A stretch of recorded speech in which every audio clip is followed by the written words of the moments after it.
Welcome again. This is part of the American Zarathustra video series looking at my own work. This is work that I've done some years ago while I lived in Asia. I am doing kind of a little bit of a review or critique of the work to think about where I'm going to go from here. For many years I was deeply submerged in Asian studies, but now my focus is white identity politics, Western culture, saving Western culture, and reinventing sort of a future for us through the arts, through my association with the White Art Collective, all this other work that I do. So let's kind of look at this first, though. I'm really into watercolor, as you can tell. And so I've taken brush techniques and certain themes from Asian art and westernized them, essentially. So there's a realism to this work. There's certainly, some figurative drawing and painting skills going on here.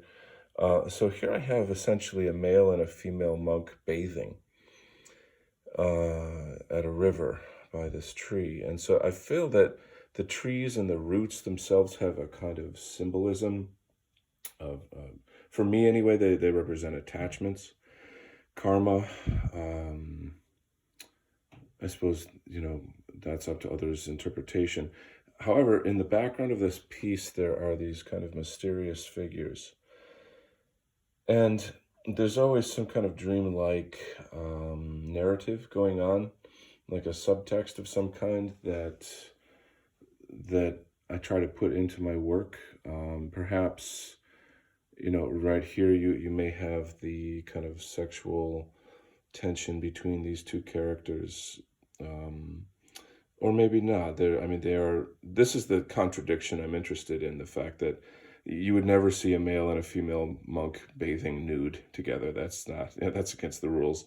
So that's not going to happen. But, in the world of my art, I feel that that's highly symbolic because it essentially shows the struggle between the material world and the spiritual world, desire for, love and versus, say, desire for enlightenment. And I know that may sound contradictory to some, but it's a lot of internal psychological, sexual, and spiritual struggle going on in this piece. Even though the piece, to some extent, is quite serene, I suppose, with this kind of natural scene. Although there is quite a lot of struggle among the roots of this. There's, all the dynamic of like the intensity of all these, root systems. I just found them very aesthetically pleasing and beautiful. The use of these kind of more cool, natural colors, the greens and the blues, that's meant to play off the warmer brown and red in the trees. So the figures themselves, though, are more greenish and yellowish, or they're more organic in some sense. That unlike it's just not like pink, for example, or what have you, flesh tone, whatever.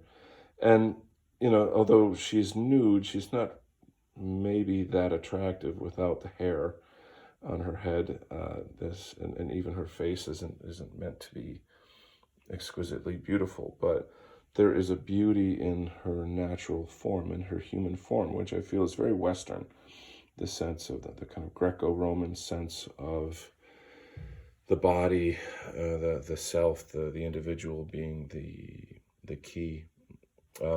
Here the monk is actually looking at his yellow robe. So in some senses he bathes himself, and the bathing himself might have some symbolism as well. And of course we see his shadow in the water here, which I think adds a little element of psychology and intrigue to it. So concentrating on his robe rather than looking at the female form, in some senses perhaps portraying that kind of struggle between spiritual well-being and life in the material world, the pursuit of love and sex and power and all these other things that, from a Buddhist perspective, are probably causing more suffering. These two figures, I think, are perhaps potential futures, distant past. In a sense, they are the watchers. They're watching, they're observing. Maybe these are ghosts, maybe ghosts from the pasts of these two individuals. So there's, again, I reference, I don't know if I can say reference, but I'm inspired by dreams. I'm inspired by just surreal art, and I love the fact that there is some cognitive dissonance, that you have to give yourself to the art to try to own it or figure it out in some way. Please leave your comments below. I would love to hear what you have to say. And also, I'm very interested, how might I carry on these ideas and techniques into a Western art, an art focused on white well-being?